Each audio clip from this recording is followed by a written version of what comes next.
सावंतवाडीत car craft तर्फे free AC checkup. Maruti Suzuki car सर्व्हिसिंगचा 20 वर्षांचा प्रदीर्घ अनुभव आता आपल्या सेवेसाठी सज्ज। आजच तुमची अपॉइंटमेंट बुक करा 9955 66 36 55 आणि 96 19 58 12 34। पंतप्रधान नरेंद्र मोदी यांनी जाहीर केलेल्या अभियानाअंतर्गत कासार्डे इथं भव्य तिरंगा रॅली उत्साहात पार पडली।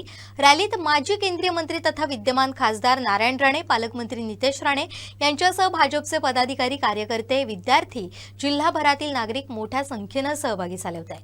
देशाच्या तिरंग्याच्या समर्थनार्थ जोरदार घोषणाबाजी करण्यात आली। अखंड भारताचं स्वप्न प्रत्येक भारतीयानं पाहिलंय। हे स्वप्न पूर्ण करण्याची क्षमता आणि धमक पंतप्रधान नरेंद्र मोदी यांच्यात आहे, असा विश्वास पालकमंत्री नितेश राणे यांनी व्यक्त केला।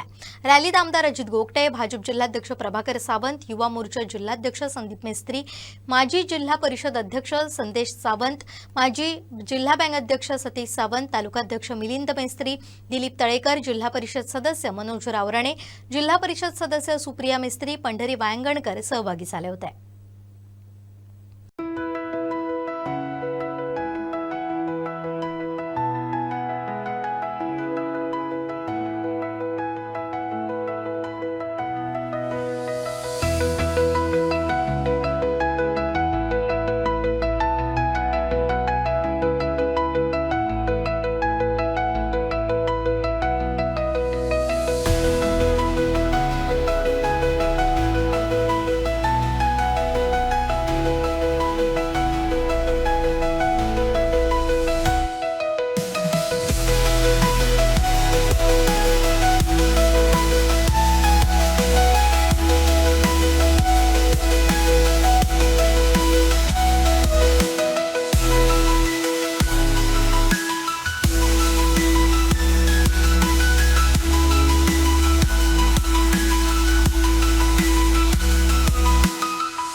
भारताचा राष्ट्रध्वज आपला तिरंगा हा केवळ एक साधा ध्वज नाहीये, तर या ध्वजातले 3 रंग आहेत, ते 3 गोष्टी आपल्याला प्रतीक म्हणून आपण त्याचा सन्मान करतो, त्याचे संस्कार आपल्यावर आहेत।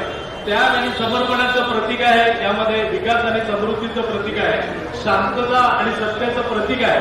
आणि म्हणूनच जोपर्यंत आकाशामध्ये चंद्र सूर्य राहणार तोपर्यंत या भारताचं स्वातंत्र्य अबाधित राहणार आहे, आणि जोपर्यंत स्वातंत्र्य अबाधित आहे तिथपर्यंत हा तिरंगा मोठ्या मानाने या सगळ्या नभामध्ये फडकत राहणार आहे। म्हणूनच या सगळ्या तिरंग्याचा सन्मान करण्याचा वारसा आपल्याकडून पुढच्या पिढीकडे जावा, आपल्या विद्यार्थ्यांपर्यंत जावा, असा प्रयत्न सन्माननीय मोदीजींच्या नेतृत्वाखाली संपूर्ण देशभर सुरू आहे। आणि आज आपल्याला विशेष आनंद असा वाटतो की आपल्या सगळ्यांचे लाडकं नेतृत्व, आपले मार्गदर्शक राणे साहेब हे स्वतः पूर्ण रॅलीमध्ये सहभागी झाले। एकदा जोरदार टाळ्या राणे साहेबांसाठी व्हायला पाहिजेत, आणि त्यासाठी राणे साहेबांच्या उपस्थितीमध्ये सन्माननीय पालकमंत्री आणि सगळ्याच आपल्या सहकाऱ्यांच्या उपस्थितीमध्ये संपन्न झालेल्या यात्रेमध्ये आपण उपस्थित सगळ्यांचं पुन्हा एकदा मनपूर्वक धन्यवाद देतो।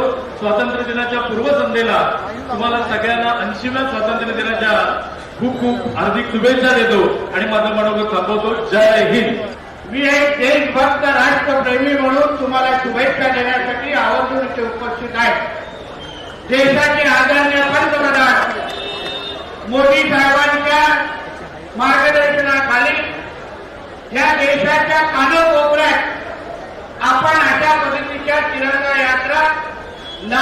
म्हणून, देशभक्त नागरिक म्हणून आपण सगळीकडे निघालेलं आपण सगळ्यांनी बघितलेलं आहे. आज आपल्या हातामध्ये असलेला आपला तिरंगा झेंडा ही आपली ओळख आहे. जगाच्या पाठीवर तुम्ही कुठेही जाल तर तुम्ही स्वतःचं नाव सांगण्या अगोदर मी एक भारतीय आहे हे सांगून तिथे आपली ओळख सांगतात. आणि म्हणून हातात असलेला तिरंगाचा मान आणि त्याचा अभिमान असणं हे प्रत्येक भारतीयाच्या दृष्टिकोनातून अत्यंत महत्वाचं आहे. जे आमच्या गोपटे साहेबांनी उल्लेख केला, आज आपला अखंड भारत दिवस म्हणून आज आपण ह्या दिवसाकडे पाहतो. आपला हा भारत देश हा अखंड म्हणून अखंड असावा हा हे स्वप्न आपल्यासारख्या प्रत्येक भारतीयांनी पाहिलेलं आहे. आणि मला ठाम विश्वास आहे की परत आपला हा अखंड भारताचा जे स्वप्न आहे ते पूर्ण करण्याची क्षमता आणि धमक ही फक्त ना फक्त आदरणीय